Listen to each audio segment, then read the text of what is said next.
Hello friend, कैसे आप? मुझे उम्मीद है कि आप सब अच्छे होंगे। और इसी के साथ यहाँ पर यूपीएसआई का आप रिजल्ट का इंतज़ार कर रहे हैं कि मैं रनिंग करूँ कि नहीं करूँ, मेरा होगा कि नहीं होगा।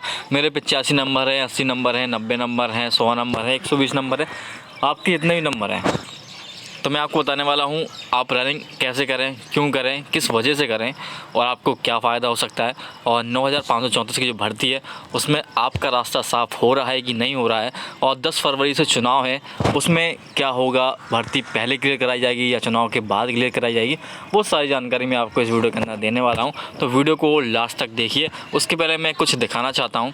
तो यहाँ पर हम देखते हैं कि यहाँ पर आप देख पा रहे होंगे कि चुनाव की जो सीट है और डेट है वो यहाँ पर अनाउंस कर दी गई है इस प्रकार से। तो यहाँ पर 690 सीटों पर मतदान से नतीजे यहाँ पर 28 दिन में होगा। और उत्तर प्रदेश में यहाँ पर आप देख पा रहे होंगे 10 फरवरी से यहाँ पर वोट है वो स्टार्ट हो जाएंगे। चुनाव है 10 फरवरी से स्टार्ट हो जाएंगे और 15 जनवरी से आचार संहिता लग जाएगी। इसके बाद कोई भी रैली, चुनावी मुद्दे ऐसा यहाँ पर कुछ नहीं होगा। 10-15 जनवरी से यहाँ पर आचार संहिता लग जाएगी।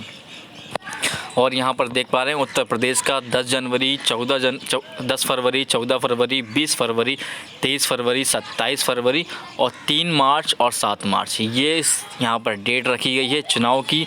और उत्तराखंड की अलग है, मणिपुर, पंजाब और गोवा।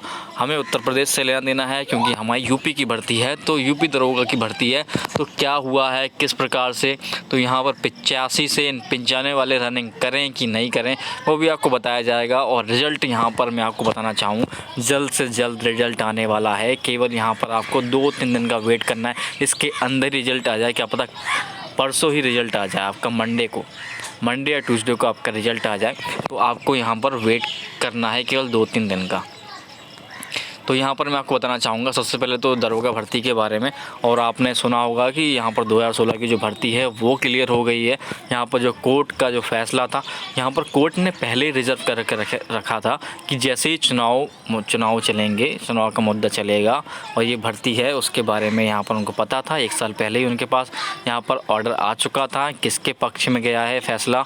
और ये देखा जाए तो ये जो फैसला तो जीता तो यहाँ पर बच्चों ने है कि यहाँ पर उनको अब दरोगा, जो अब उनको बच्चे नहीं कहेंगे कि उन्होंने एग्ज़ाम दिया था, तो अब वो दरोगा बन चुके हैं। उनकी ट्रेनिंग वगैरह सब कुछ हो चुकी थी, बस वो बैठे थे, अब उनको वर्दी मिल जाएगी। तो यहाँ पर वो जो सीटें थे उन्होंने भी एग्ज़ाम दिया था, वो सीट भी थी, वो भी उन्होंने बढ़िया तरीके से पढ़ाई की होगी। कम से कम मेरे हिसाब से अगर देखा जाए तो कम से कम 500 से 1000 बच्चे तो वो होंगे ही होंगे जो यहाँ पर इस मेरिट लिस्ट में क्वालिफाई कर रहे होंगे, क्योंकि उनने पहले भी पढ़ाई करी थी, उनको सब पता था, सारी जानकारी थी, अच्छी नॉलेज होगी उनको। तो 500 से 1000 बच्चे मैं मान रहा हूँ, ज़्यादा से ज़्यादा 1000 के अंदर बच्चे होंगे जो मेरिट क्वालिफाई कर पाते, यहाँ पर जो फाइनल मेरिट तक जाते। तो यहाँ पर वो 1000 बच्चे यहाँ पर आपका जो सिलेक्शन है वो रोक पाते, तो वो 1000 बच्चे यहाँ पर उसको हटा दो, उससे आपको काफ़ी बेनिफिट होगा। और इसी के साथ यहाँ पर मैं बताना चाहूँ आप सोच रहे होंगे 20,000 बच्चों को बुलाया जाएगा, आप कह रहे हैं कि आप रनिंग करो, 85 से 95 वाले रनिंग करो। तो ऐसा है, मैंने आपको पहले ही बताया था, ये 20,000 बच्चे हैं, ये पहली लिस्ट के होंगे, ये पहली लिस्ट के 20,000 बच्चे होंगे। इनमें से मैंने आपको पहले ही बताया है कि 20,000 बच्चों में से यहाँ पर केवल देखा जाए तो 3 से 4,000 बच्चे ही आ पाएंगे फर्स्ट मेरिट में। तो यहाँ से 3 से 4,000 बच्चे ही आ पाएंगे। तो क्या 85 वाले और 80 कैटेगरी में आते हैं, 85, 95, 100, 120, क्या उनका नंबर नहीं आएगा? सारे जो हाई कट ऑफ वाले होंगे वही ले जाएंगे। ऐसा कभी हुआ है? आपने ऐसा कभी देखा है कि ज़्यादा नंबर वाले ही ले गए हों? क्या पहले नंबर वाले बाहर नहीं होते? तो यहाँ पर आप अपना जो फर्स्ट लिस्ट और सेकंड लिस्ट की बात कर रहे हैं, बहुत से बच्चे कह रहे हैं कि सेकंड लिस्ट आएगी ही नहीं। तो 20,000 बच्चे अगर 9,000 भर्ती को भर देते तो 12 लाख जो बच्चों ने एग्ज़ाम दिया है, तो 12 लाख बच्चों ने एग्ज़ाम किस लिए दिया है? इतने बच्चों का एग्ज़ाम वो क्यों कराते? पहली एक यहाँ पर या तो मेन एग्ज़ाम कराते, फिर सेकंड एग्ज़ाम कराते, उसी में बच्चे छड़ जाते। तो यहाँ पर सोचने वाली बात है, उनको ही पता है कि इतने सारे बच्चे एग्ज़ाम को क्वालिफाई करते हैं और हमें इनमें से 20,000 बच्चों को लेना होता है। 20,000 बच्चों में से वो सिलेक्ट कर लेंगे ज़्यादा कट ऑफ वाले को, जिनके अच्छे नंबर है। तो उसके बाद थोड़े से कम नंबर वालों को बुलाया जाएगा। उसके बाद यहाँ पर अगर यहाँ पर ज़रूरत हुई तो तीसरी लिस्ट आएगी, अन्यथा नहीं आएगी, दूसरी लिस्ट में काम हो जाएगा। तो दूसरी लिस्ट में अगर हो जाएगा तो क्या यहाँ पर 85 से 95 वालों का नंबर आ सकता है? बिल्कुल आ सकता है। क्यों आ सकता है? क्योंकि यहाँ पर अगर उनके 85 से 95 है तो क्या उनके नंबर नहीं बढ़ेंगे? उनके नंबर बढ़ेंगे। तो उनके नंबर अगर बढ़ेंगे तो वो भी तो 100 को यहाँ पर 100 के क्रॉस एवर पहुँच सकते हैं। जो 85 है वो 95 तक पहुँच सकता है और 95 वाला 105 तक पहुँच सकता है। इतने तो नंबर यहाँ पर पिछली नॉर्मलाइजेशन में बड़े ही बड़े हैं। तो उसके हिसाब से अगर देखा जाए तो आप रनिंग कीजिए और यहाँ पर आपका जो भर्ती है इसमें बिल्कुल आपका रास्ता साफ़ है, आप तैयारी कीजिए। और यहाँ पर इसके साथ यहाँ पर सेकंड लिस्ट भी लगेगी, तो आप बिल्कुल भी हार मत मानिए। और यहाँ पर जैसा कि चुनावी मुद्दा चल रहा है और सब यहाँ पर पहले से ही डिसाइड कर लिया जाता है कि एक डेढ़ साल पहले कि हमें ये भर्ती निकालना है, चुनाव के समय ये निकालना है। आपने देखे होंगे 1-2 दिन के अंदर इतने नोटिस आए, इतने नोटिस जो कि यहाँ पर महीनों से इंतज़ार कर रहे थे लोग, कभी नहीं आया। इस महीने में इतने नोटिस आए हैं कि जो यहाँ पर 1 साल में कभी नहीं आया हो, आपने देखा होगा। तो ये सब यहाँ पर रिज़र्व करके रखा जाता है कि उस समय दिखाने का। अगर ये सब चीज़ें वो पहले दिखा देते तो आपको पता नहीं चलता, कोई फ़र्क ही नहीं पड़ता। मगर इस समय दिखाया है, इस समय सब कुछ चर्चा में है कि यहाँ पर याली सरकार ने किया है, तो बच्चों पे थोड़ा इफ़ेक्ट पड़ेगा और वो वोटिंग पे भी इफ़ेक्ट पड़ता है। इससे काफ़ी इफ़ेक्ट पड़ता है, काफ़ी वोटिंग फ़र्क पड़ता है, वोटिंग ऊपर जाती है, नीचे जाती है। तो ये सब चुनावी मुद्दे कहे जाते हैं वैसे तो। और यहाँ पर आपको रिज़ल्ट है वो जल्दी आने वाला है, तो आप उसका बेसब्री से इंतज़ार मत कीजिए, अपनी तैयारी में कीजिए।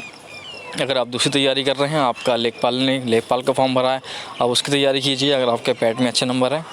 और यहाँ पर आपका एनटीपीसी या ग्रुप डी का भी एग्ज़ाम है, उसमें भी यहाँ पर देख लीजिए। यहाँ पर एक बात यहाँ पर आपको बता दूँ कि 14 से 18 फरवरी के बीच रखा था एनटीपीसी का एग्ज़ाम और 23 फरवरी में रखा था यहाँ पर ग्रुप डी का एग्ज़ाम स्टार्ट होने था। मगर 23 फरवरी को चुनाव है, तो क्या है, तो ये चुनाव अलग चलेगा और आपका जो एग्ज़ाम है वो अलग चलेगा। इससे रिलेट ना कीजिए। और आचार संहिता लग चुकी है, 15 से लग जाएगी, तो आप बेफिक्र होइए, अपनी रनिंग कीजिए। आपका जनवरी के अंत तक यहाँ पर रनिंग का कुछ भी हो, आपका रनिंग का DPST यहाँ पर स्टार्ट हो जाएगा, अंत तक क्लियर हो जाने चाहिए। फरवरी के पहले इसको क्लियर कराने की कोशिश की जाएगी। तो जल्दी आपके पास कम समय है, अपनी तैयारी में लग जाइए दोस्तों। और रिज़ल्ट आपका 1-2 दिन के अंदर आने वाला है। तो यहाँ पर आपको न्यूज़ और जानकारी कैसी लगी तो हमें आप ज़रूर बताइए। और 10 फरवरी से यहाँ पर जैसा कि आपको बताया चुनाव स्टार्ट हो जाएंगे। उसके बाद तो यहाँ पर कोई किसी की नहीं सुनेगा, सब चुनाव में लगे रहेंगे।